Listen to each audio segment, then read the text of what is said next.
우리 다 같이 신앙 고백하심으로써 사도신경 하심으로써 하나님 앞에 예배 올려드립니다. 전능하사 천지를 창조하신 하나님 아버지를 내가 믿사오며 그 외아들 우리 주 예수 그리스도를 믿사오니 이는 성령으로 잉태하사 동정녀 마리에게 낳으시고 본디오 빌라도에게 고난을 받으사 십자가에 못 박혀 죽으시고 장사한 지 사흘 만에 죽은 자 가운데서 되살아나시며 하늘에 오르사 전능하신 하나님 옆에 앉아 계시다가 저희로서 산 자와 죽은 자를 심판하러 오시리라. 성령을 믿사오며 거룩한 공예와 성도가 서로 교통하는 것과 죄를 사하여 주시는 것과 몸이 다시 사는 것과 영원히 사는 것을 믿사옵나이다. 아멘. 네, 우리 찬양하기 원합니다. 찬송가 208장 내 주의 나라와 우리 찬양 이후에요. 그 영성교회 담임하시는 우리 누아처 목사님 그 대표 기도가 있도록 하겠습니다.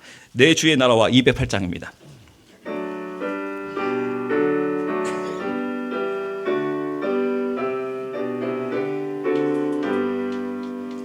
내 주의 나라와 주 계신 성전과 피 흘려 주하신 교회를 늘 사랑합니다. 내 주의 교회는 전성과 같아서 눈동자 같이 아끼사 늘 보호하시네. 이 교회 위하여 눈물과 기도로 내 생명 다하기까지 늘 봉사합니다. 성도의 교제와 교회와 이로와 내 주와 맺은 언약을 늘 기뻐합니다. 하늘의 영광과 베푸신 은혜와 진리와 함께 영원히 시원히 넘치네. 아멘. 기도드리겠습니다.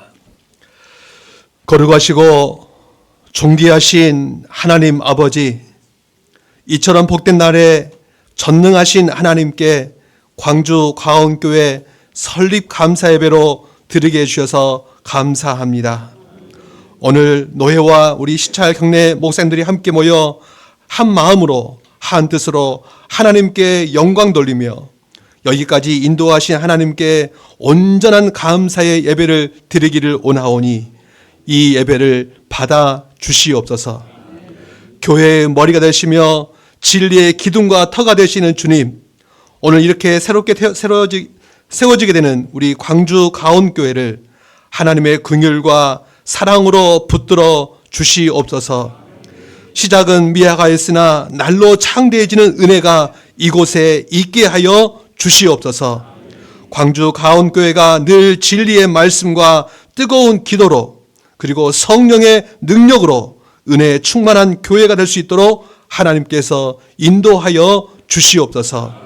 오순절에 맺던 불같은 성령의 역사가 이 교회에도 충만하게 하시고 체험이 있는 교회가 되게 하시고 하나님의 시선이 늘 머무를 수 있는 그러한 복된 교회가 될 수 있도록 하나님께서 역사하여 주시옵소서.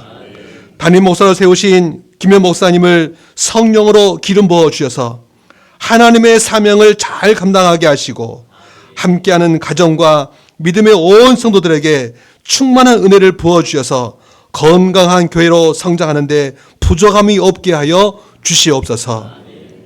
오늘 이 예배를 위해 말씀을 선포하시는 우리 문순호 목사님에게 갑절의 은혜를 더하여 주셔서 광주 가은교회 목사님과 온 성도들이 기쁨과 도전의 시간이 되게 하여 주옵시고 듣는 저희들에게도 은혜와 기쁨이 충만하게 하여 주시옵소서. 이 모든 것을 우리 주님께 온전히 맡겨드리며 감사하옵고 예수님의 이름으로 기도하옵나이다. 아멘.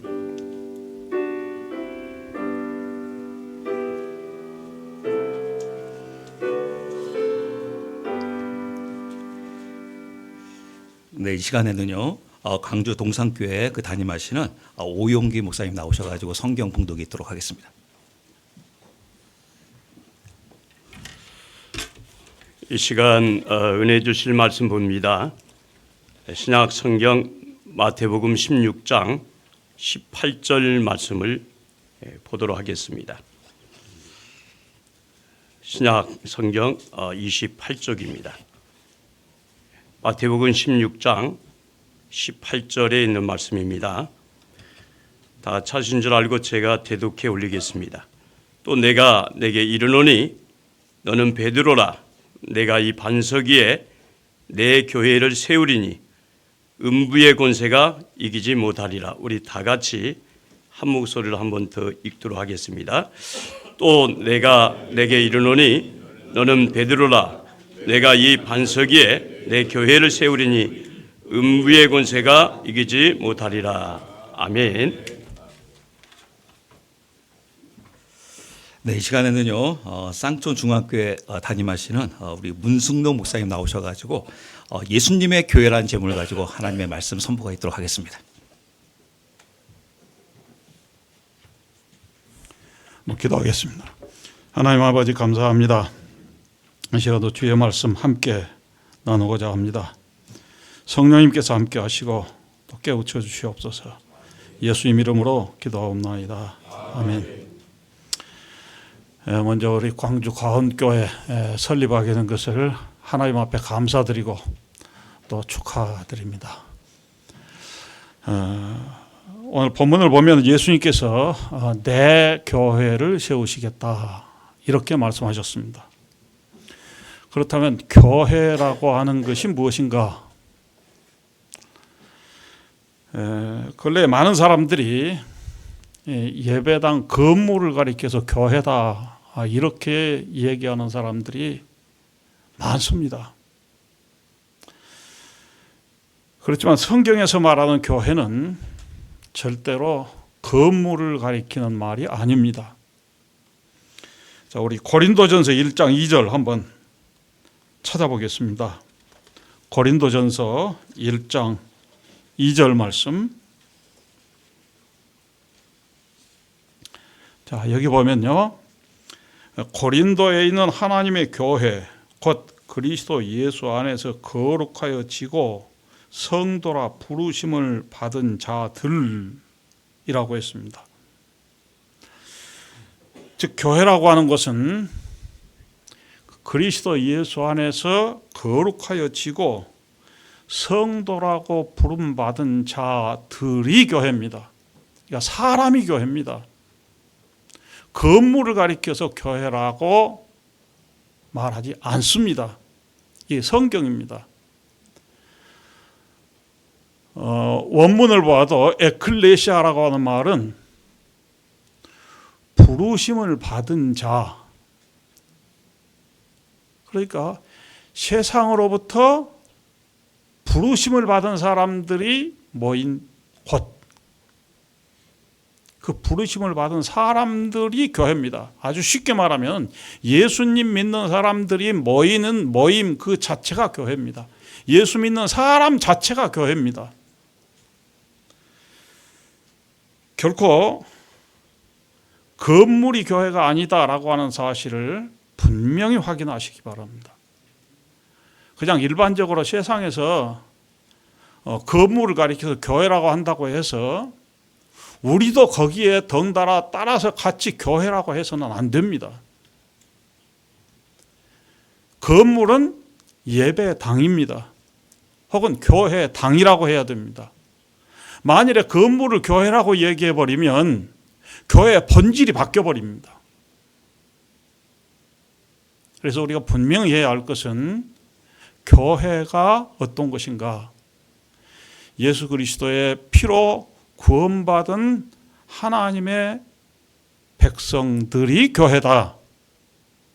하나님의 백성이 교회다. 이 사실을 분명하게 확인하시기 바랍니다. 그런데 이 교회를 세우시는 분은 예수님이시라고 했습니다. 오늘 본문을 보면은 예수님께서 내가 이 반석 위에 내 교회를 세우리니 이렇게 말씀했습니다. 그러니까 교회를 세우시는 분이 누구냐 했을 때 예수님이 세우십니다.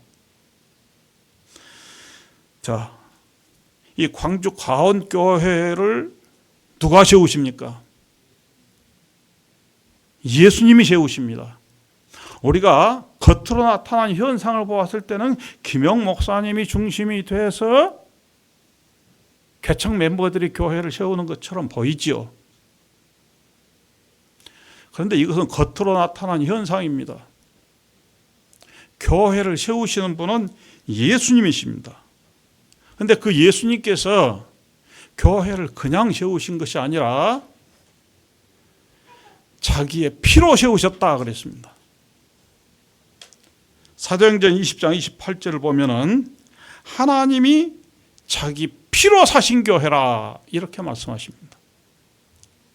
그러니까 하나님이 자기 피로 사셨다는 말은 하나님이신 예수님, 하나님의 아들 되신 예수님께서 십자가에서 피 흘려 죽으신 그 구속의 대가로 교회를 세우셨다. 또 지금도 세워 가신다. 그런 의미입니다. 그런데 그 예수님께서 교회를 세워 가시는데 광주 가온교회는 김영 목사님과 개척교회 멤버들을 통해서, 개척 멤버들을 통해서 교회를 세워 가시는 겁니다. 그렇다면은 교회를 세우신 분이 예수님이시라고 하면은 이 교회에 필요한 것들을 공급하시는 분은 누구시겠습니까? 예수님이십니다. 따라서 교회를 개척하면서 여러 가지 많은 필요한 것들이 있습니다. 이런 것들을 전부 의심하지 마시고 예수님께 구하시기 바랍니다. 그러면 우리의 주인이시고 신실하신 예수님께서는 반드시 채워주실 것입니다. 그리고 본문을 보면은 예수님께서 내 교회라고 말씀하셨습니다. 그러니까 교회는 예수님이 주인이시다. 내 교회라고 했을 때 예수님이 자신을 가리켜서 내 교회라고 하신 겁니다. 예수님이 주인입니다. 만일에 예수님이 주인이 아니고 다른 어떤 특정한 사람이 주인으로 따로 있다 그러면 그것은 거짓교회입니다. 참교회가 아닙니다. 예를 들면 교회라고 하는 간판은 내걸었지만은 그곳의 주인이 이만희시다. 교회입니까? 아니죠. 그것은 심천지 집단입니다. 교회가 될 수가 없습니다. 이 광주 가온교회의 실제 주인은 누구시냐 했을 때 예수님이십니다. 믿습니까? 실제 주인은 예수님이십니다. 형식상으로 보았을 때 김영 목사님과 개척 멤버들이 교회 주인처럼 보일 수 있습니다. 형식상 주인으로 보입니다. 형식상 주인이에요. 그러나 실제 주인은 예수님이십니다. 예를 들면 요셉이 보디발의 집에서 가정 총무를 맡아서 집안의 대소사를 다 실제로 관리를 했습니다. 그럴 때 밖에서 외부인들이 볼 때는 그 집의 주인이 누구처럼 보이겠습니까? 요셉처럼 보입니다. 아, 요셉이 이런 거 전부 다 주관하고 관리하니까 요셉이 주인이구나 이렇게 생각하지만은 그러나 실제 주인은 따로 있습니다. 우리 광주 가온교회의 실제 주인은 예수님이시다.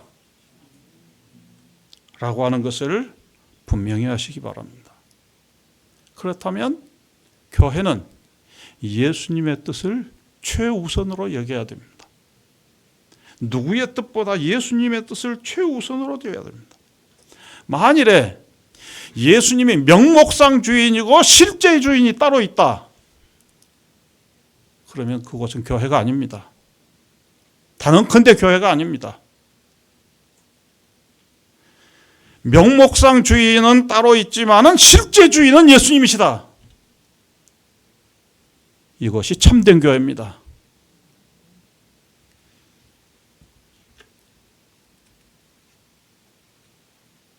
어떤 곳은 명목상 예수님이 주인으로 되어 있고 실제 주인은 그 교회 담임 목사가 실제 주인이 된 교회도 있고 그 교회 장로님들이 실제 주인이 된 교회도 있고 교인들이 실제 주인이 된 교회도 있어요. 명목상 예수님이 교회가 주인이다. 그렇게 되면 안 됩니다. 명목상 교회 등기를 내야 되니까 담임 목사님을 주인으로 할 수 있어요. 또 그렇게 해야죠. 교인들을 주인으로 할 수 있어요. 그러나 실제 주인은 예수님이십니다. 예수님이 되셔야 됩니다. 실제 주인이 예수님이 아니고 따로 있다면 그것은 결코 참된 교회일 수가 없습니다.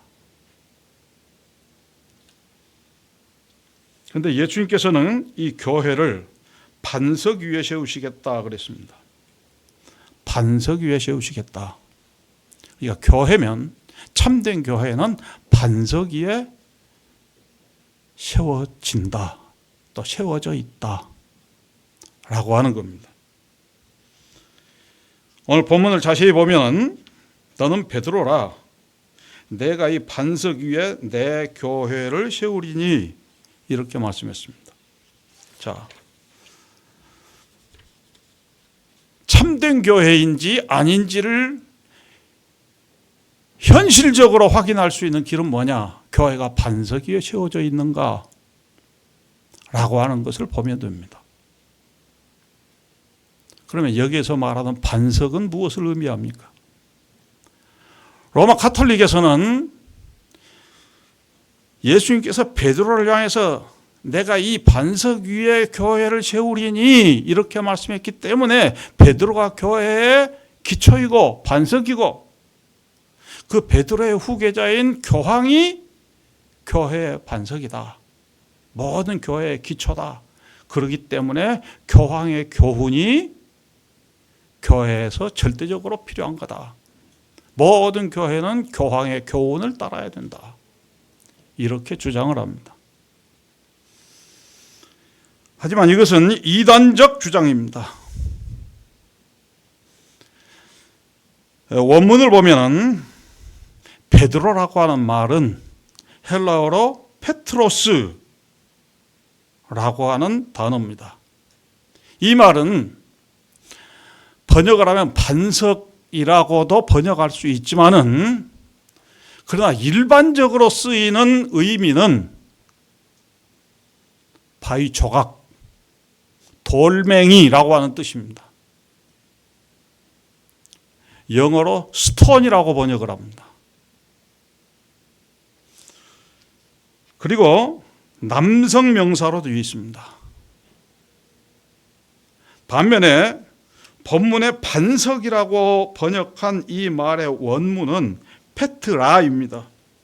이 말은 오직 바위 또는 반석 이렇게만 번역이 됩니다. 영어로 락이라고 합니다. 의미가 전혀 다릅니다. 그리고 여성 명사로 되어 있습니다. 그러니까 베드로는 남성 명사로 되어 있고 반석이란 말은 여성 명사로 되어 있습니다. 그렇기 때문에 베드로와 반석이 절대로 같을 수가 없습니다. 남자와 여자가 다른 것처럼 베드로와 반석은 다릅니다. 그만큼 차이가 납니다. 그렇다면 본문에서 말하는 반석은 무엇을 의미하는가? 우리 개신교에서는 그냥 쉽게 이렇게 해석을 합니다. 본문 앞에 있는 베드로의 신앙 고백, 주는 그리스도시요 살아계신 하나님의 아들이십니다 라고 말한 이 신앙 고백이 반석이다. 예수님께서 이 신앙 고백 위에 교회를 세우시겠다 이렇게 말씀하셨다고 그냥 쉽게 일반적으로 해석을 합니다. 자, 그렇다면 어느 것이 옳은가? 우리가 성경은 성경으로 해석을 해야 됩니다. 우리 에베소서 2장 20절 한번 찾아보시기 바랍니다. 에베소서 2장 20절 여기에 보면요 이렇게 말씀했습니다. 너희는, 여기서 너희는 에베소 교회를 가리키는 겁니다. 너희는 사도들과 선지자들의 터 위에 세우심을 입은 자라. 그리스도 예수께서 친히 모퉁이 돌이 되셨느니라. 에베소 교회를 향해서 너희는 사도들과 선지자들의 터 위에 세우심을 입었다. 예수님이 반석 위에 세우신다고 했는데 너희는 사도들과 선지자들의 터 위에 세우심을 입었다. 여기서 말하는 터라고 하는 말은 히브리서 6장 2절에 보면은 교훈을 가리킵니다.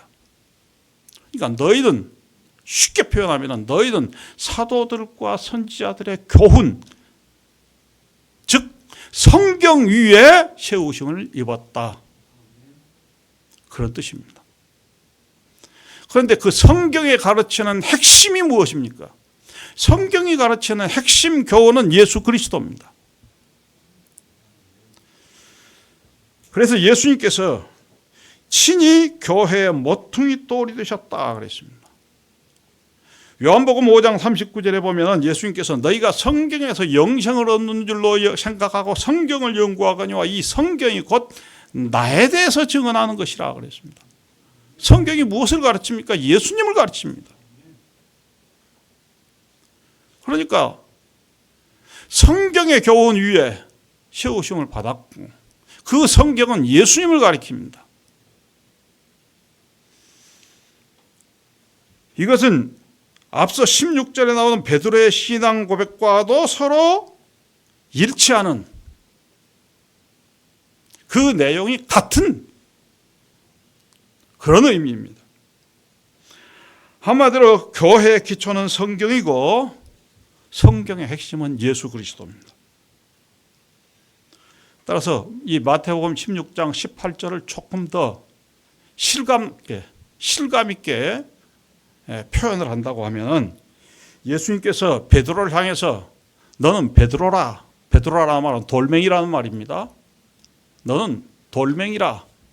내가, 예수님께서 자신의 몸을 가리키면서 이 반석 위에 내 교회를 세우리니 음부의 원세가 이기지 못하리라. 이런 의미로 말씀하신 것입니다. 그렇다면 왜 시몬을 가리켜서 베드로라고 돌멩이라고 말씀하셨는가?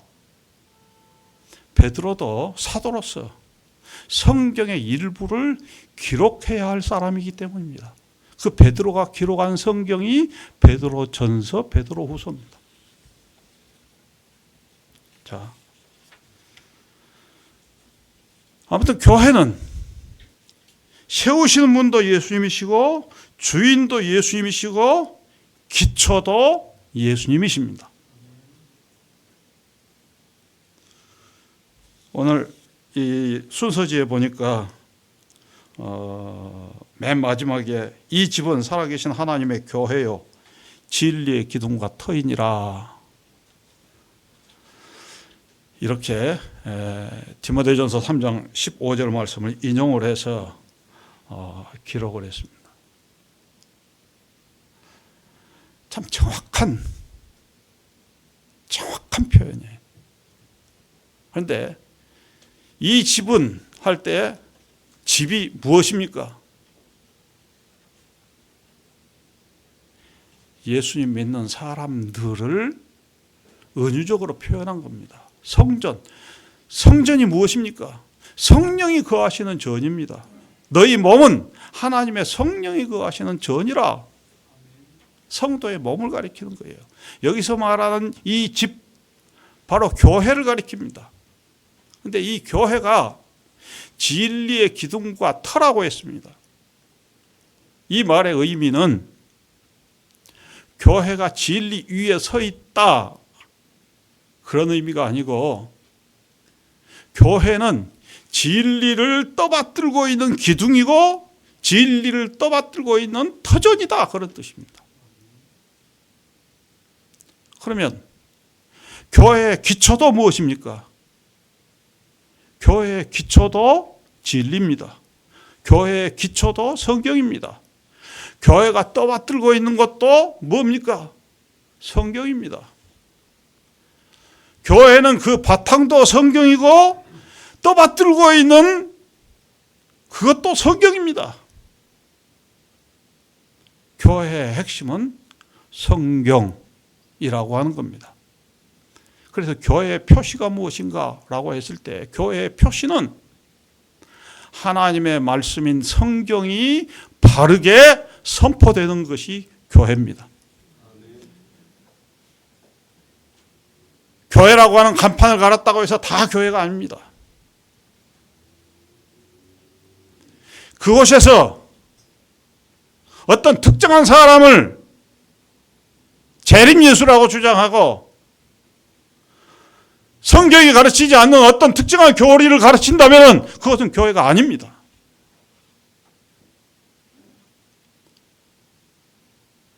교회는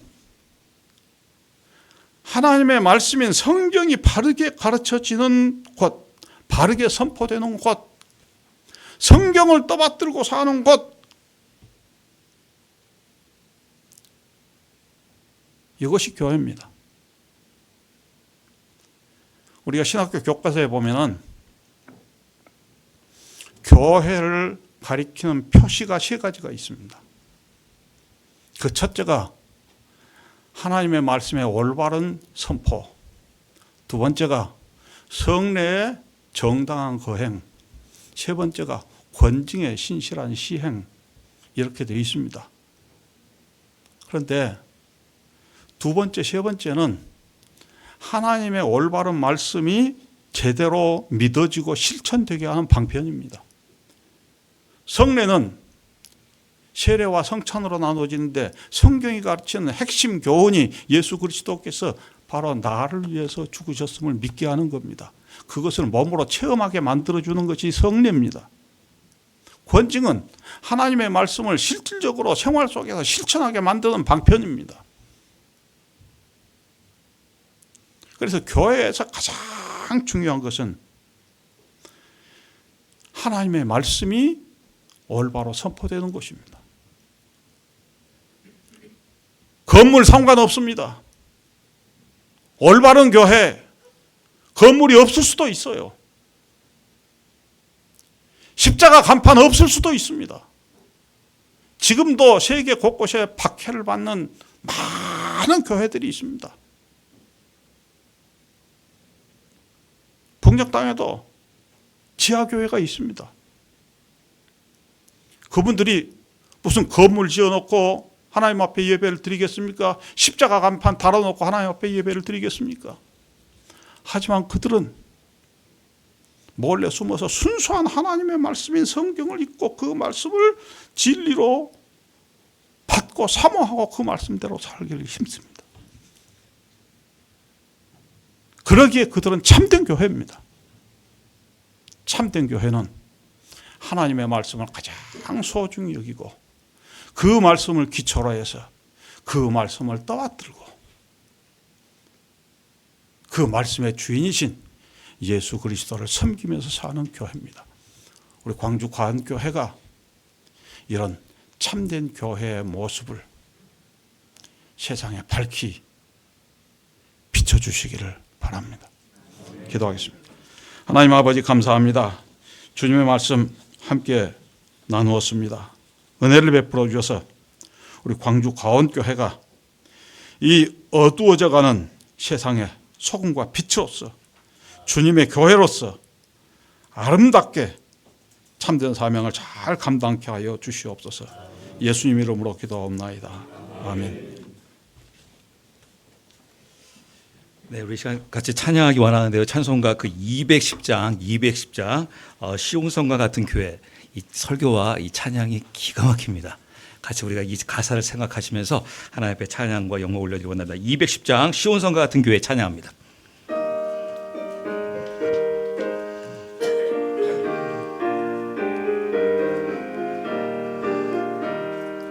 시온성과 같은 교회 그의 영광 한없다. 허락하신 말씀대로 주가 친히 세웠다. 반석 위에 세운 교회 흔들 자가 누구랴. 모든 원수 해워싸도 아무 근심 없도다. 생명샘이 솟아나와 모든 성도 마시니 언제든지 흘러넘쳐 부족함이 없도다. 이런 물이 흘러가니 목마를 자 누구랴. 주의 은혜 풍족하여 넘치고도 넘친다. 주의 은혜 내가 받아 시온 백성 되는 때 세상 사람 비방해도 주를 찬송하리라. 세상 헛된 모든 영광 아침 안개 같으나 주의 자녀 받은 복은 영원 무궁하도다.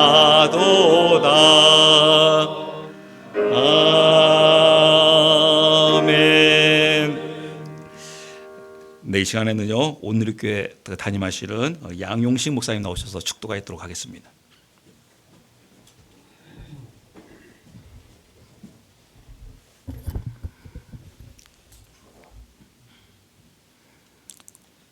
지금은 우리 주 예수 그리스도의 은혜와 하나님 아버지의 크신 사랑하심과 성령님의 이로 교통하심이 오늘 설립되고 하나님께 드려지는 당신의 귀한 제단 가온교회 위에, 그리고 오늘 함께 예배하며 하나님께 영광 돌리는 사랑하는 당신의 권속들 머리 위에 이제로부터 영원토록 함께 있을지어다. 아멘. 아멘. 감사합니다.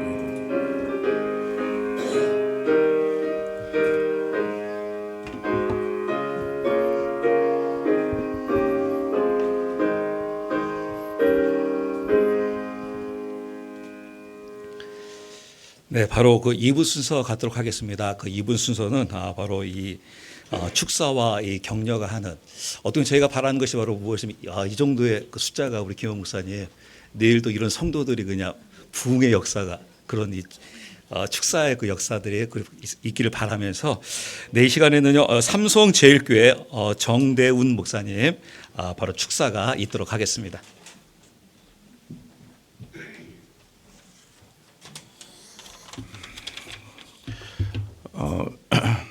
돌잔치에 가게 되면은 멀리서 온 사람 손 들어봐 그래가지고 멀리서 온 사람들에게 선물을 주는 경향이 있는데, 저는 경기도 고양시에서 왔는데요.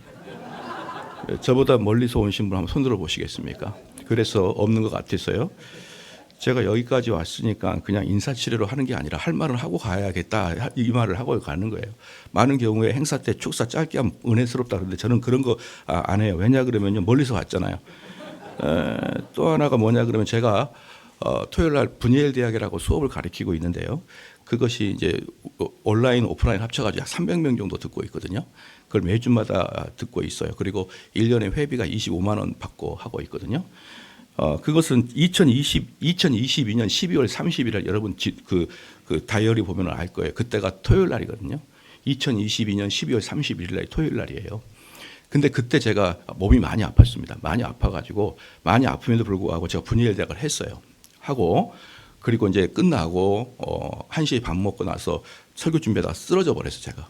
그리고 그 실제로 과다 출혈로 제가 사경을 헤매다가 살아났거든요. 그래서 제가 2022년 12월 31일 날 쓰러져서 2023년 1월 1일 첫째 주일 날을 제가 섬기지 못하고 병원에서 중환자실에서 입원해 있었거든요.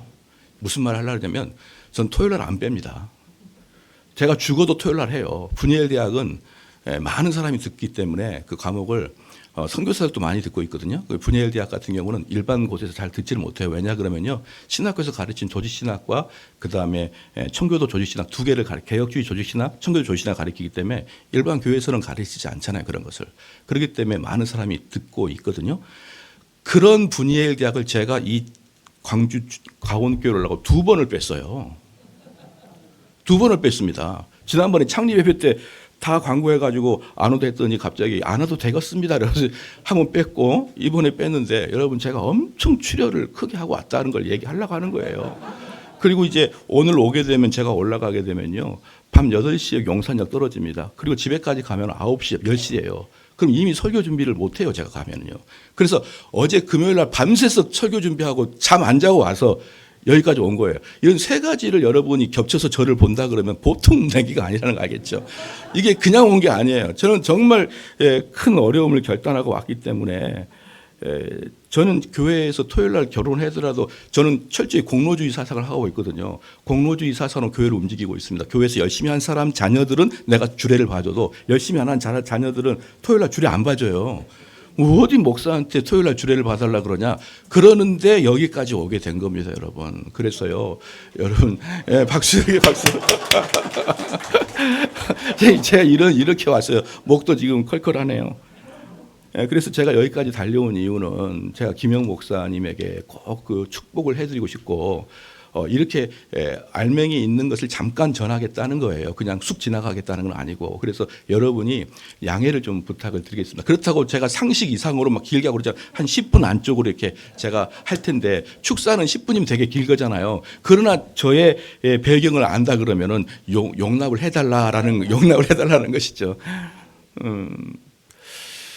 이제 제가 목회라는 게 이제 뭐냐 그러면요, 우리 예수님께서 제자들을 계속 가르치시다가 드디어 예수님께서 제자들을 파송하게 되잖아요. 그 파송화가 될 때 예수님께서 그 제자들을 나의 제자라고 하지 않고 그 다음부터 나의 친구라고 얘기합니다. 그게 누가복음 12장 4절 말씀에 그러는데요. 내가 내 친구 너희에게 말하노니 몸을 죽이고 그 후에 능히 더 못하는 자들을 두려워하지 말라 그랬거든요. 그러니까 이때부터 이 친구라는 단어가 우린 그냥 친구인데 원어로 보면요, 동료예요. 동지. 그래서 독립군들 동지라고 그러잖아요. 그래서 예수님이 제자를 파송할 때 그때부터 너희들은 나의 동지예요. 그러니까 이게 옛날에는 선후 관계에 있다가 이제부터는 동료의 관계로 바뀌어버립니다. 이게 얼마나 위대한 일인지 몰라요. 그런데 왜 동료로 바뀌느냐? 왜 동료로 바뀌냐 그러면 너희들이 가서 내 이야기를 전파하지 아니하면 성령이 일어나지 않는다는 거예요. 그러니까 쉽게 말하면은 어떤 큰 기업체에 사장이 있고 이 사장과 더불어서 영업사원은 동료예요. 이들이 가서 열심히 팔아줘야 이 회사가 올라가듯이 우리는 오순절이 아니라는 걸 알아야 됩니다. 우리는 장로교잖아요. 저는 개혁신학을 워낙에 많이 가르쳤거든요. 분이엘 대학이라고 해가지고 10년 동안 계속 반복해서 가르쳤기 때문에 저는 개혁주의나 청교도의 조직신학을 되게 많이 알거든요. 한 가지 여러분 꼭 제가 말씀드리고 싶은 건 뭐냐면 우리 개혁교회는 은사주의가 아니에요. 우리 개혁교회는 뭐라 그럴까요? 하나님 말씀의 역사에 의해서 올라가는 것이 개혁교회고 장로교회이죠. 근데 저쪽 순복음교회 같은 경우는요, 진공 상태에서 하나님이 다이렉트로 그에게 와버리는 거예요. 그래서 저희들은 진공 상태에서 다이렉트로 오는 그런 하나님의 역사가 아니라 목사 네가 가서 너가 하나님 말씀을 그대로 전할 때 주님 예수님이 가르치라고 하는 그것을 전할 때 그때 거기서 성령의 역사가 일어나겠다는 거예요. 그래서 예수님은 너희를 동기, 동료, 친구 이렇게 불러준 겁니다. 그 전까지는 그렇게 제자로 키웠다가 이제는 이 사람들을 파송할 때는 나의 동지라고 이렇게 파송을 해주는 게 바로 사역자들인 거예요. 말씀을 전하는 사역자들인 겁니다. 그럼 여기서요 아주 중요한 것을 우리가 알 수가 있는데 뭐냐 그러면요, 조직 신학에 보면요 소명이라는 게 있거든요. 소명이 외적 소명이고 내적 소명이 있어요. 외적 소명, 내적 소명이 있는데 외적 소명이 뭐냐면 목사의 설교를 외적 소명이라고 그래요. 부르심이라고 하기도 하죠. 그 내적 설교는 뭐냐면 그 설교를 가지고 성령의 역사하는 걸 내적 부르심이라고 그래요. 그래서 외적 부르심과 내적 부르심은요 같이 가야 되는 것이에요. 태양에는 해와 빛이 있고 그다음에 열이 있잖아요. 이 두 개를 분리할 수 없듯이 외적 소명과 내적 소명을 분리할 수가 없는 거예요. 그렇죠. 그러면은 여러분 이런 말을 들어본 적 있죠. 야 너희들은 아는 것이 이 머리에 있는 것이 이 가슴까지 내려오는 게 왜 그렇게 뭐냐 이렇게 하는 사람도 있잖아요. 머리에 있는 지식이 가슴으로 내려오는 게 왜 이렇게 뭐냐라고 하는데 그거 당연히 멀죠. 왜 뭡니까? 여기에 있는 걸 내려오게 하는 건 성령이 하는 거거든요. 그러니까 멀죠. 성령이 역사가 안 하면 백날 들어가도 안 내려온단 말이에요. 그런데 문제는 뭐냐 그러면요. 여기에 있던 것을 여기까지 내려오게 하는 건 성령인데 공간에서 내 귀로 들어오게 하는 것은 목사예요. 이 두 분이 같이 협력해야 된다고요. 그러니까 이 목사의 설교가 이 속에 들어와서 내 뇌에 정착하다가 이 뇌에 정착한 것을 아래로 끌어내리는 것이 성령이기 때문에요. 중요한 것은 뭐냐면 목사가 엄청 중요한 거예요, 여러분. 그 다음에 어떤 목사가 중요합니까? 왜 중요하냐면요. 목사의 뭐가 중요하냐면 이 귀에 박히도록 설교를 할 수 있는 능력, 그게 중요한 거예요. 그것은요, 여러분이 백날 하나님께 기도해도 안 됩니다. 그건 안 되는 거예요. 듣게끔 할 수 있는 그 스피치와 이 언변이 있어야 되는 거예요. 그러면은 그 스피치와 언변은 어떻게 생기냐 그러면요. 이 이야기를 듣고 저분의 말이 맞다는 설득이 됐을 때 이게 뇌에 박히는 거라고요. 그럴 때 성령께서 내 마음을 뒤집어버린다고요. 그러니까 머리에 아무것도 없는데 성령께서 진공 상태에서 뒤집질 않아요. 제가 말씀드리고 싶은 건 뭐냐면 그래서 목회자는 설득력이 있는 설교를 할 수 있어야 된다는 거죠. 듣든지 아니 듣든지 에라 모르겠다. 그냥 얘기하면 안 되는 거예요. 그러면은 그것은 비인격적인 설교를 하고 있는 거예요. 인격적인 설교는 뭐냐면 그 설교에 듣고 인식하고 내 마음속에 감동할 수 있을 때까지 그게 목사 역할이에요. 그 감동은 곧바로 내 양심으로 내려오는 것은 아니거든요. 감동은 감동이고 양심은 양심이잖아요. 그런데 목회자가 해야 될 영역은 그 말씀을 인식하고 오늘 설교가 뭔지를 이해하고 하고 그 다음에 돌아갈 때 감동이 있는 상태로 돌아가게 하는 것. 여기까지가 목회자가 해야 되는데 이런 목회자들은 저는 부응할 수 있는 목회자의 자질이라고 봐요. 그게 안 되면요. 안 됩니다. 안 돼요. 근데 제가 말씀드리고 싶은 건 뭐냐면 우리 김영 목사가 그것에 탁월하다는 거예요. 네, 탁월하다는 거예요. 왜 탁월하냐면요. 이 김영 목사하고 제가 청년부 선후배 있을 때요. 맨날 대화를 했어요. 그냥 어떻게 대화를 했냐면요. 주일날 예배를 다 드리고 그다음에 제가 그때 독서실에 이렇게 있었거든요. 독서실 교회가 지하실이고 3층이 독서실이었어요. 그럼 독서실 제가 총무도 했었어요. 총무. 제가 월급 받지 않은 총무를 몇 년 했었는데요. 거기에 보면은 긴 소파가 있습니다. 긴 소파가 있는데 여러분 옛날 소파들 오래 앉은 소파들 보면은 이 세 칸 앉은 것 중에 가운데가 푹 들어간 거 아시죠? 이렇게 오래 앉으면 여기가 들어가잖아요. 그러면은 처음에 우리 둘이 이렇게 이야기하다가 점점 이렇게 붙어요. 이게 불가항력적인 은혜로 붙어요. 이렇게 붙으면은 둘이서 딱 붙어가지고 하루 종일 이야기하면요. 독서실 들어오는 남학생 여학생들이 우리를 동성애자라 그랬어요. 동성애자. 맨날 월요일마다 붙어가지고 둘이 붙어가지고 대낮부터 저녁까지 앉아 있으니까 근데 밤새도록 주일날 얘기하죠. 토요일날 얘기하죠. 월요일 얘기하죠. 이 말이 엄청 많아요. 근데 여러분 말의 은사는 말이 많은 사람에게 있는 거예요. 여러분 아시겠죠? 그래서 저는 우리 김영 목사님이 이 설교를 사람들의 뇌 속에 잘 인식을 시키고 그 다음에 그것이 참 동의가 된다. 저는 여러 명의 사람들과 대화를 해봤지만요. 저의 말문을 막히게 했던 사람은 김영 목사밖에 없었어요. 저 김영 목사가 예상치 못한 말을 저한테 던졌을 때 제가 말문이 막힌 경우가 종종 있었는데 다른 사람에게는 말문이 막힌 경우가 거의 없었거든요. 그게 김영 목사는 딕션에 은사가 있다는 거예요. 그래서 저는 이 교회가 그래도 축복을 해주고 싶은 거예요.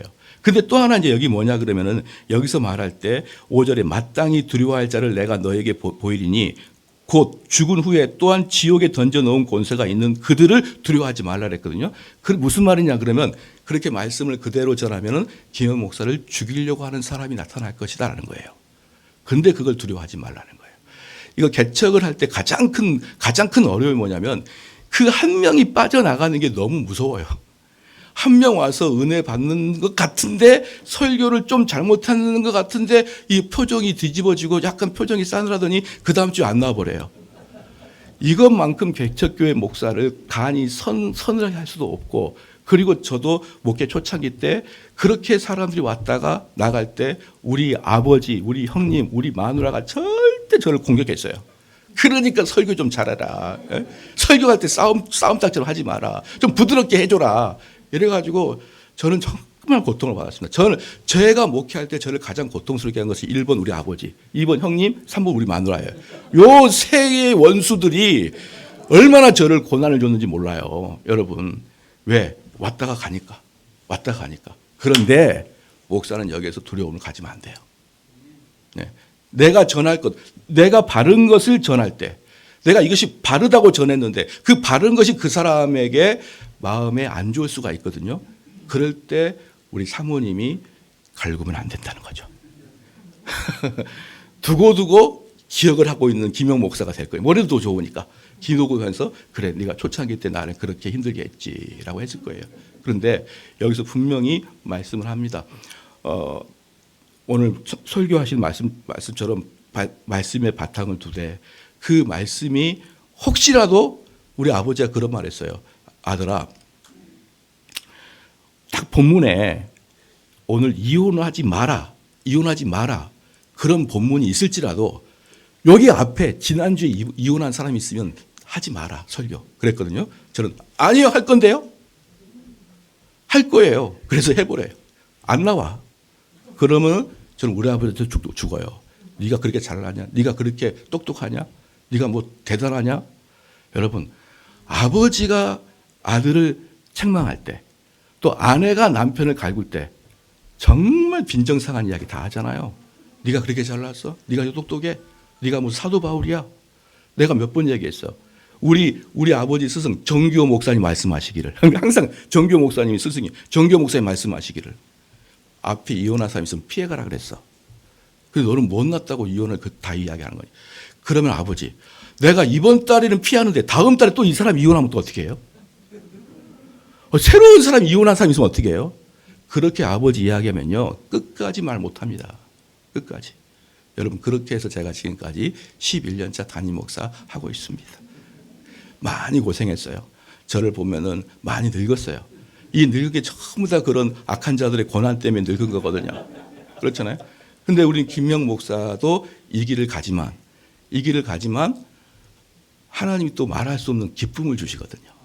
내가 하나님 편에 서서 하나님 말씀을 대언했다는 그 자부심은요 혼자 있어도 배가 불러요. 혼자 있어 배가 불러요. 그래서 제가 이렇게 멀리서 왔고 또 김영 목사를 제가 제일 사랑해요. 우리 후배 목사들 중에 저를 만난 사람 아무도 없어요. 제일 사랑하는 분이 김영 목사님이고요. 그리고 제가 제일 어려워하고 제일 존경하는 분이 최규영 목사님이에요. 진실로. 이 두 분이 함께 있는 건 정말 복되다고 생각을 했습니다. 그런데 이렇게 와가지고 제가 감히 이 선배 목사님들 앞에서, 교수님 앞에서 제가 이런 말하는 건 너무 부끄럽지만, 그러나 제가 목사 중에 제일 사랑하는 후배 목사이기 때문에 제가 이렇게 말을 했습니다. 우리 김영 목사님 교회 새로 시작한 거 축복하고 축하드립니다. 박수 한번 하겠습니다. 예.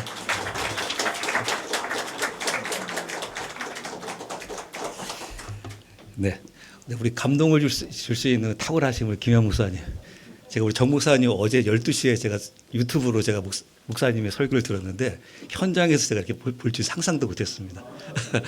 이렇게 우리 정 목사님께서 우리 김영 목사님에게 이렇게 사랑을 주시고 또 우리 김영 목사님을 키우신 분이 있습니다. 바로 이 강조 중앙교회 담임하시는 우리 최규현 목사님 나오셔가지고 앞으로 격려사가 있도록 하겠습니다.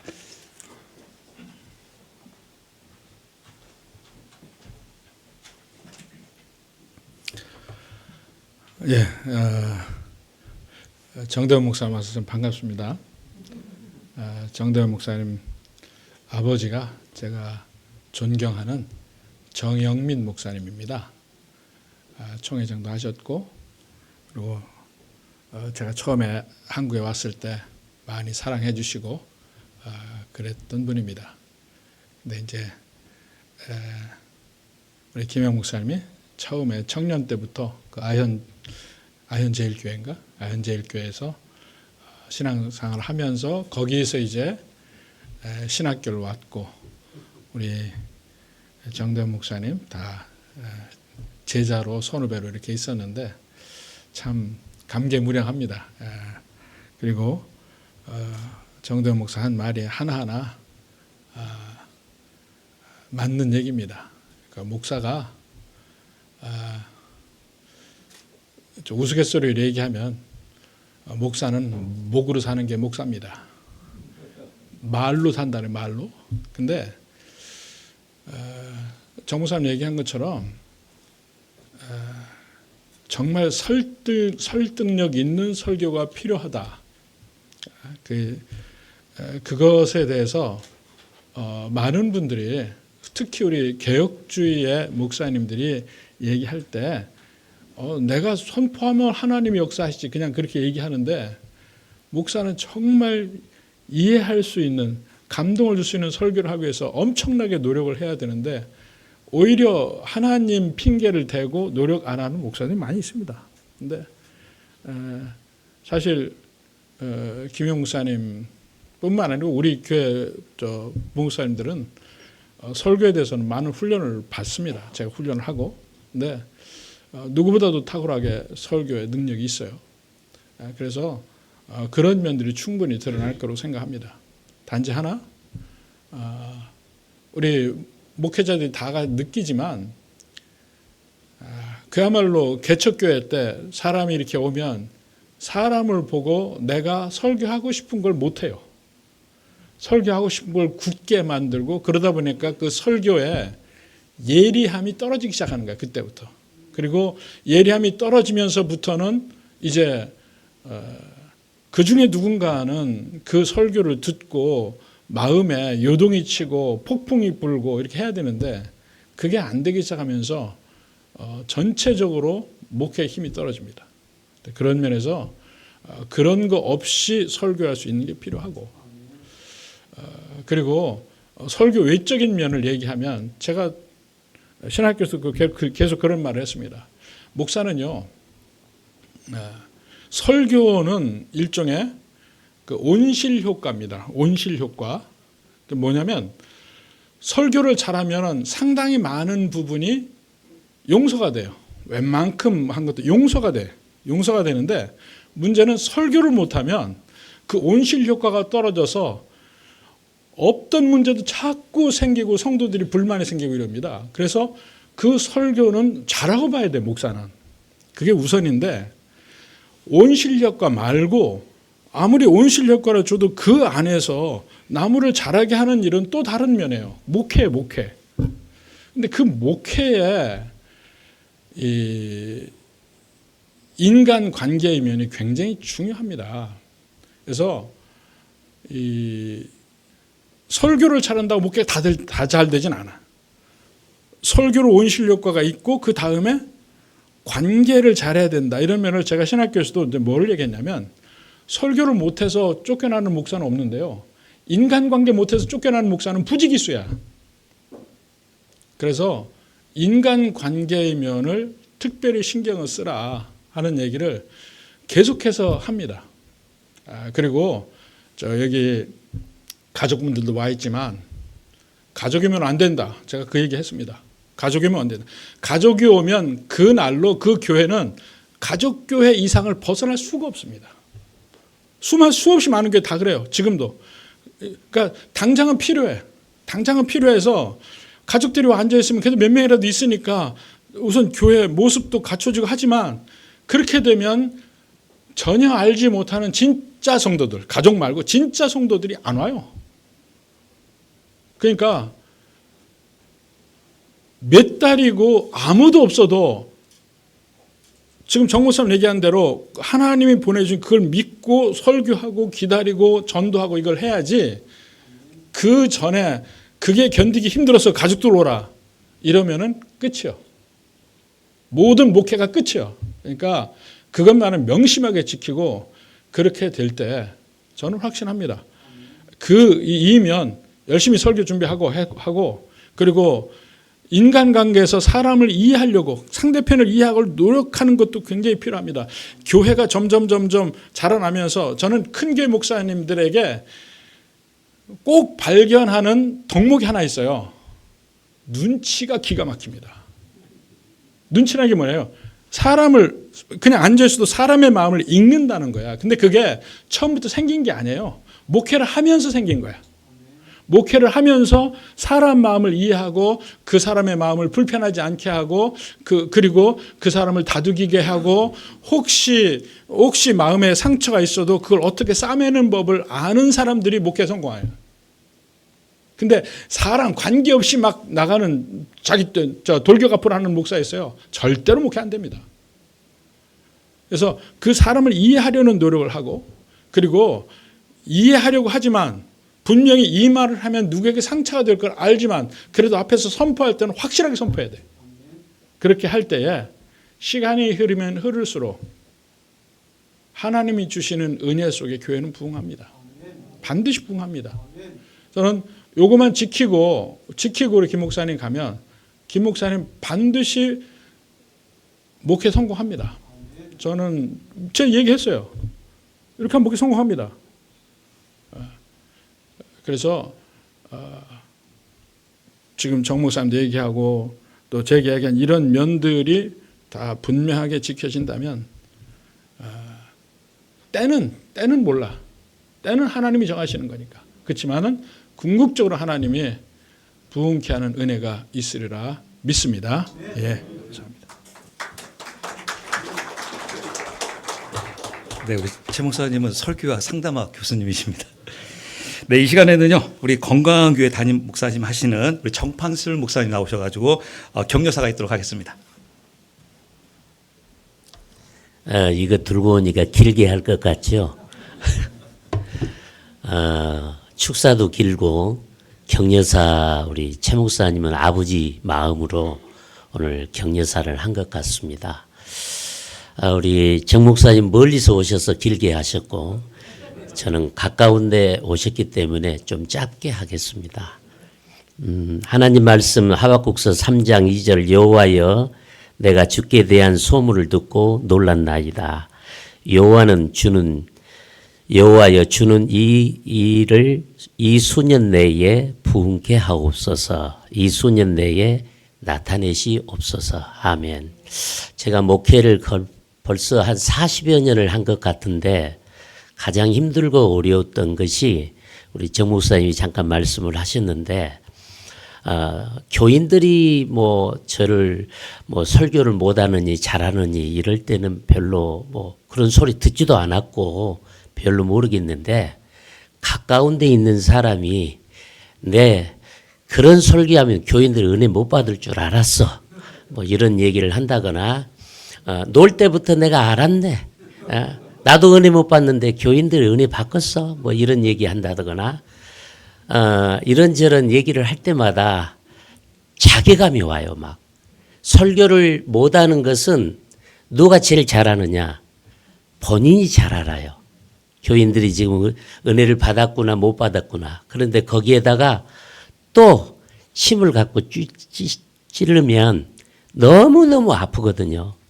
그래서 제가 그것 때문에 부부싸움하고 와서 상단에 서면 뭔 설교를 해야 될까? 원고는 안 보입니다. 뿐만 아니라 당회를 하고 장로들과 트러블이 있어가지고 설교를 하려고 하면은 꼭 꼴 보기 싫은 그놈이 보이거든요. 그러니까 너무너무 갈등을 느끼고 힘이 들었어요. 우리 사모님 어디 계세요? 제 얘기를 잘 들으십시오. 지금 이제 그 격려사잖아요. 그러니까 목회를 하실 때 설교를 못하고 잘하고는 누가 제일 아느냐. 물론 판단은 하나님이 하시지만 본인이 알아요. 그런데 지적질하지 마시고 혹시라도 목사님에게 권면을 하려면 3일 정도 금식하시고 그리고는 얘기하세요. 그 대신에 칭찬하고 격려하십시오. 그러면요, 본인이 잘 알기 때문에 내 마누라가 너무 속 타고 있구나. 그걸 잘 알아요. 그러니까 잘한다고 자꾸 격려해 주시고 축복해 주시는데 오늘 이제 그 설립 예배에 이 창립 멤버로 오신 분들도 있잖아요. 우리 김혁 부목사님, 제가 실수를 일부러 한 겁니다. 김혁 목사님은 이제 강주 가온교회 담임 목사입니다. 그런데 항상 딱지가 붙어 다니더라고요. 저도 부목사를 한 15년 한 교회에서 했는데 부목사인 줄 알아요. 그리고 그 교회에 제가 담임 목사를 하다 보니까 나이를 드신 분이나 또 장로님들이 부목사로만 인식을 합니다. 그게 아닙니다. 이제 김용 목사님은 명실공히 강주 가홍교회의 담임 목사가 된 겁니다. 담임 목사가. 그것도 설립 예배를 드리고 있는데 여러분 이제 어느 정도 준비된 교회로 시작이 된 겁니다. 제가 아는 사람은 이제 가족끼리 개척을 했는데 한 20여 년 지난 다음 은퇴하려는 그 무렵에 10명도 안 모여가지고 끝까지 미자립 그리고 이제 개척교회로 마무리를 하는 분도 봤습니다. 그런데 우리 김영 목사님은 오늘 설립해서 명실공히 강주 가온교회로 출발하게 되었으니 진심으로 축하하며 축복합니다. 그 다음에 창립 멤버로 시작하신 성도님들께도 진심으로 축하하며 이 수년 내에 부흥할 것이니 열심히 전도해서 지금은 담임 목사님입니다. 그러니까 세례교인 25명 채워서 장로님 세우셔서 명실공히 이제 조직교회로서 당회장을 만들어 주십시오. 그럴 줄 믿고 축복하며 격려합니다. 세 번째는 개척교회가 아니라 설립교회로 이렇게 하나님 앞에 영광을 돌리게 돼서 축복하고 격려합니다. 그 다음에 강주 중앙교회에서 그동안 쌓았던 영적 능력과 목회적 에너지를 이제는 담임 목사로서 마음껏 쏟아부을 수 있습니다. 제가 부목사로 한 14년 이상 있다 보니까 절대로 교인들이 제 마음에 안 담아지더라고요. 해산의 고통을 못 느꼈습니다. 이제 김영 목사님은 가온교회 목회를 하면서 해산의 고통이 무엇인지를 드디어 느끼게 될 겁니다. 그 해산의 고통을 통하여서 정말 멋진 이 하나님의 귀한 백성으로서 세워나갈 때에 너무너무 보람을 느끼고 기쁨을 느끼고 행복을 느끼는 겁니다. 그렇게 할 수 있어서 축복하고 격려합니다. 마지막으로 이름을 제가 보면서 광주 가온교회라. 가온이라는 말은 중앙이라는 말이잖아요. 그래서 주님이 가온, 중심이 되시고 주인 되시니 날로 달로 부흥의 강체가 일어날 줄을 믿고 먼저 하나님 앞에 영광을 돌리며 우리 모두 다 축복하며 격려의 박수로 하나님께 영광을 돌리겠습니다. 감사합니다. 네, 이 시간에는요 푸른 동산교회 담임하시는 정태희 목사님 나오셔가지고 마지막 격려사가 있도록 하겠습니다.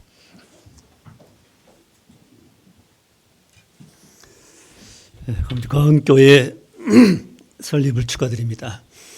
기러기는 먹이를 얻기 위해서 또 따뜻한 곳을 찾기 위해서 1년에 약 10,000km쯤 비행을 한답니다. 10,000km면 우리 한국에서 미국까지 비행기 타고 가는 그런 거리입니다. 먼 길을 가면 혼자 못 가죠. 우리 같이 간답니다. 무리를 지어서. 그래서 보통 V자 대응을 이루어 가는데 앞 기러기의 그 날개짓이 뒷 기러기의 날개에 영향을 많이 준다고 해요. 30% 정도 힘을 들어준답니다. 그래서 함께 갈 때 먼 길까지 갈 수 있다는 것이죠. 또 그들은 끊임없이 울음소리 낸답니다. 서로 격려하면서. 또 그중에 만약에 한 기러기가 지치거나 부상당하면은 본대는 가고 두 기러기가 같이 남답니다. 남아서 그 아픈 기러기를 보호해주고 끝까지 해준답니다. 만약에 거기 생을 마치면은 마치는 순간까지 함께 있어도 보호해주고 그 둘은 나중에 함께 본대를 합류한다는 것입니다. 아름다운 동행이 있죠. 혼자 날면은 빨리 갈 수 있겠지만은 멀리는 못 가고 함께 가면은 멀리 갈 수 있답니다. 동물에게 이런 그 지혜를 주신 이런 마음을 주신 분이 하나님이십니다. 거듭난 그리스도인들에게 그보다 훨씬 더 고상하고 고귀한 마음을 주시는 한 분이 또한 하나님이십니다. 훨씬 더 아름답게 동행할 수 있는, 아름답게 함께 할 수 있는 굳은 일 내가 먼저 하고 힘든 일 내가 먼저 하고 도와주고 이해해주고 격려하고 이렇게 할 수 있다는 것입니다. 하나님의 은혜 속에서 이런 아름다운 동행을 이루어가는 광주 가운교회 될 수 있기를 바랍니다. 네, 이 시간에는요 우리 김영 목사님 그 개신 대학원 그 동기 되시는 분들 축가가 있도록 하겠습니다.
네, 이 시간에 우리 광고의 시간이 있도록 하겠습니다. 우리 광고 우리 김영 목사님 나오시는데요. 우리 사모님도 한번 같이 나오셔가지고 여러분들이 한번 그 인사하는 그런 시간을 갖도록 하겠습니다. 우리 김영 목사님과 그 사모님 앞으로 나와주시고요. 아까 좀 전에 여러분들이 소개 말씀드렸다시피 우리 김영 목사님께서는 아까 우리 정 목사님에게는 많은 영향과 또 그런 사랑 속에서 또 우리 최경 목사님 그 강주 중앙교회에서 오랜 시간 동안 이렇게 부교육자로 이렇게 계시다가 또 이렇게 가온교회를 개척해 가지고 오늘 설립 예배를 드리게 되었습니다. 한번 이 시간에 우리 목사님하고 사모님 같이 한번 인사하는 시간 갖도록 하겠습니다. 인사.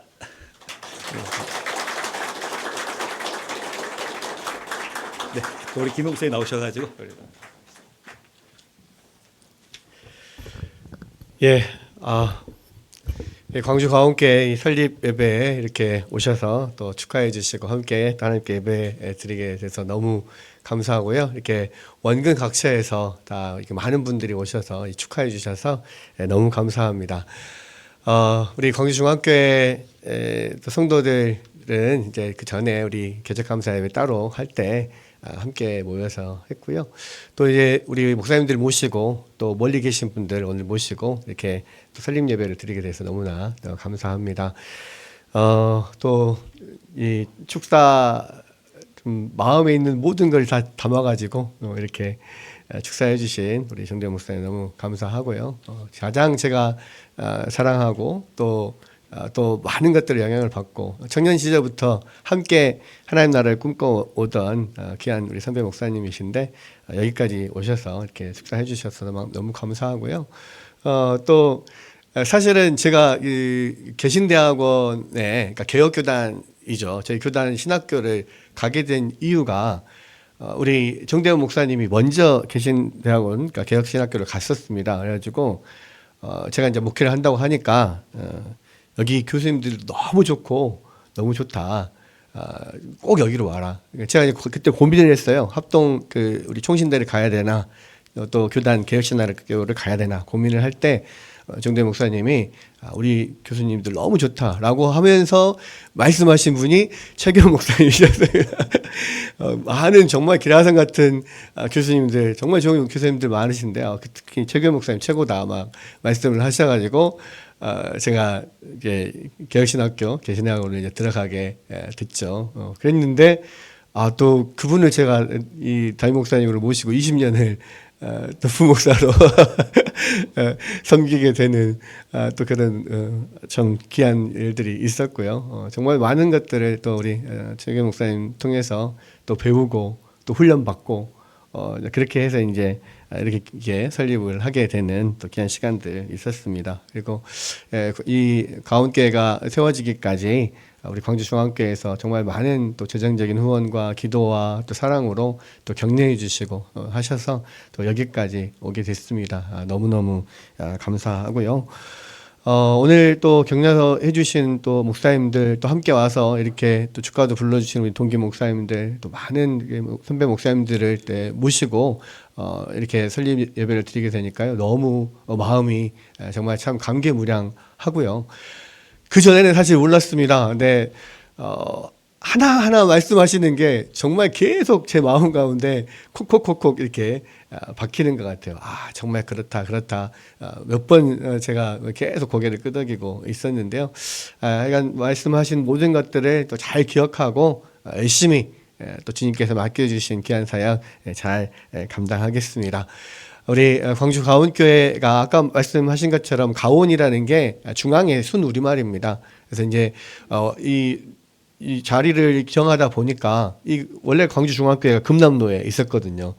금남로에 있던 그 광주 중앙교회 어떤 맥을 이어받아서 이 광주 시내 안에 복음의 영향력을 좀 미치는 교회가 됐으면 좋겠다라는 생각을 가지고 그 중앙의 순 우리말인 가온이라는 이름으로 시작을 했고요. 원래는 주가온교회라고 하려고 했었어요. 근데 왜냐면 주님이 중심 되시는 그 딱딱 그 말이거든요. 그 생각을 갖고 있었는데 또 우리 동기 목사님 중에 또 한 분이 그래도 지역 이름이 들어가는 게 참 좋더라. 어디서든지 알아볼 수 있고 해서 광주 가온교회 그래 광자만 앞에다 붙이면 광주 가온교회가 되니까 광주 가온교회로 하면 좋겠다라고 해서 이렇게 광주 가온교회를 시작하게 됐습니다. 보니까요 감사하게 참 좋은 선택이었던 것 같은 게요. 가온교회를 치면은 전국에 몇 군데가 나옵니다. 근데 광주 가온교회를 치면요 저희 교회밖에 안 나와요. 할렐루야. 네, 참 감사하고 그래서 여러분들 너무너무 또 축하해 주셔서 감사하고 또 열심히 또 해 나가도록 하겠습니다. 저희 교회에 오신 분들 저희가 또 많은 것들을 준비할 수는 없었지만 그래도 간단한 이 설립 감사 예배 수건을 준비를 했습니다. 그래서 나가실 때 다 하나씩 받아 나가시면 감사하겠고요. 또 함께 또 많이 기억해 주시고 기도해 주시면 감사하겠습니다. 예, 이상으로 광고를 마치겠습니다. 지금 마치 3부 순서 해야 되는 분위기죠. 근데 이제 3부 순서로 이제 서로 이제 그 폐 마치게 됩니다. 그리고 이제 우리 강주 시찰 되시는 목사님들 그 자리에 남아주시고 우리 다 같이 하나님께 모든 영광 박수 올려드리면서 예배를 마치도록 하겠습니다. 모든 영광 하나님께 올려드립니다. 오늘 경배의 주를 찬양합니다. 네, 감사합니다. 네, 마쳤습니다.